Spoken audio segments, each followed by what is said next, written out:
Elisha was a man of God. He was a prophet. He heard from God and spoke for God. His life was a testament to the Lord's power and presence.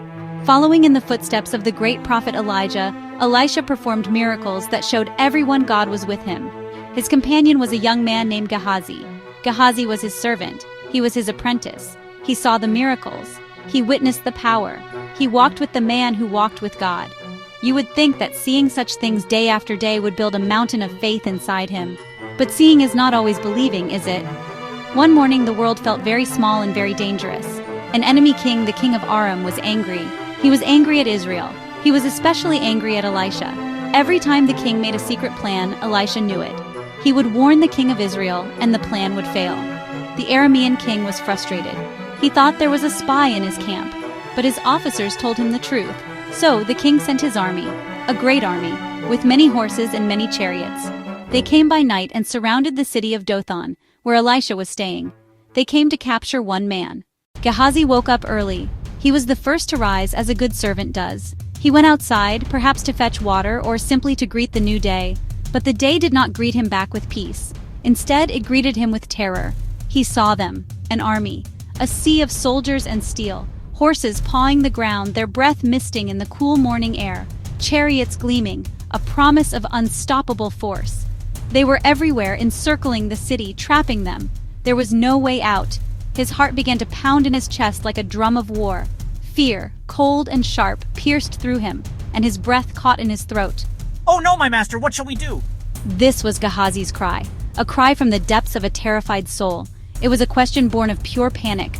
All he could see was the problem, a massive, insurmountable problem. He saw the swords and spears. He saw the grim faces of the soldiers. He saw their own smallness and the enemy's greatness. Elisha heard the panic in his servant's voice. He saw the terror in his eyes. But Elisha was not afraid. He was calm. He was steady. His peace was not from this world. It came from a deeper source, a higher reality. He looked at Gehazi, a young man drowning in a sea of fear. Elisha placing a calming hand on Gehazi's shoulder, with a look of serene confidence on his face, and he spoke words of comfort. "Don't be afraid."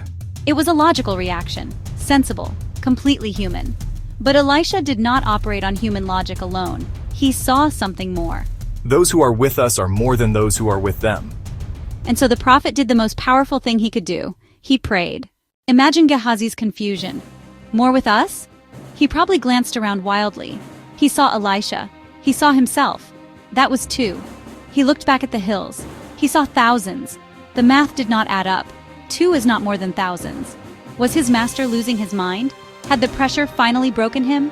Gehazi's world was one of sight, of tangible evidence, and the evidence screamed that they were hopelessly, utterly outnumbered. Elisha's words were a puzzle he could not solve. Elisha knew that words were not enough. Telling someone not to be afraid does not magically take the fear away. Gehazi needed more than a comforting phrase. He needed a new perspective. He needed to see what Elisha saw. And so, the prophet did the most powerful thing he could do. He prayed.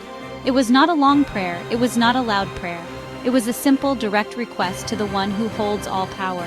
He did not pray for the enemy to disappear. He did not pray for an escape route to open. He prayed for one thing and one thing only. He prayed for his servant. "O Lord, please open his eyes so he may see." And then it happened. The Lord answered Elisha's prayer. In an instant, the world changed for Gehazi, not the physical world. The enemy army was still there. The horses were still stamping their hooves. The threat was still real.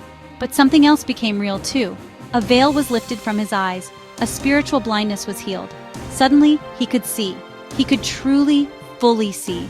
It was as if his entire life he had been looking at a black and white photograph, and now, for the first time, he was seeing in brilliant, stunning color. The world he thought he knew was only a shadow of the truth. He looked at the hills again. The same hills, moments before, crawling with enemy soldiers. But now they were filled with something else. Something breathtaking. Something terrifyingly beautiful. The mountain was full of horses.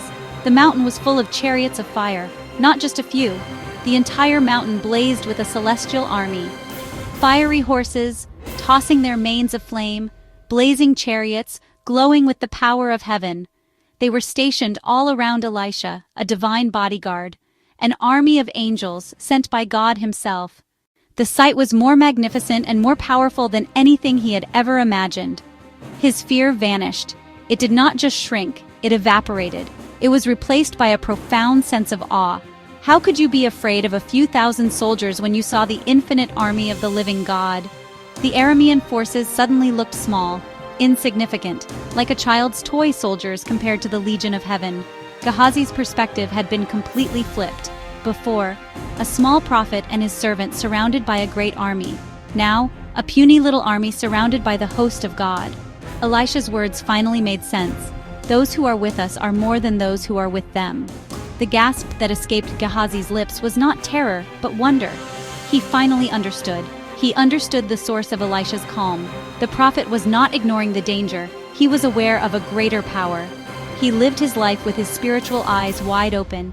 He saw the unseen. He knew the truth that God's protection is always present, even when we cannot see it.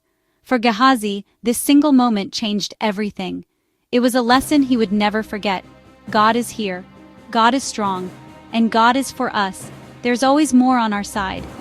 This story is not just an ancient tale about prophets' fiery chariots. It is a story for you. It is a story for me. It is a story for anyone who has ever felt surrounded. Surrounded by bills you cannot pay. Surrounded by a doctor's bad report. Surrounded by family problems that seem to have no solution. Surrounded by loneliness. Surrounded by anxiety. Surrounded by grief. We all have our Dothans. We all have those mornings when we wake up, look outside, and see an army camped against us. Our hearts sink, and we cry out, "What shall we do?" Our vision is filled with the enemy, and we feel defeated before the battle even begins. Gehazi's fear was real. Your fear is real too. God does not dismiss our feelings. He understands them, but He invites us to see beyond them. The lesson from the hills of Dothan is a timeless truth. There is more to reality than what our physical eyes can see. There is a spiritual dimension, a heavenly reality. God's power and presence are just as real as your problems. In fact, they are more real. The Bible tells us that God sends His angels to guard those who love Him. The truth that Gehazi saw in a dramatic flash is a constant, steady truth for every believer. You are never alone. Faith is the choice to believe this truth even when you cannot see it. Faith is Elisha's calm in the face of the army. It is trusting that God's unseen resources are greater than your seen troubles. It is remembering the fiery chariots when all you see are enemy soldiers. This doesn't mean the problems aren't real. It means God is bigger. It means choosing to focus on God's power instead of the power of your problem. It is a deliberate shift in perspective from what is against you to who is for you. And if God is for us, who can be against us?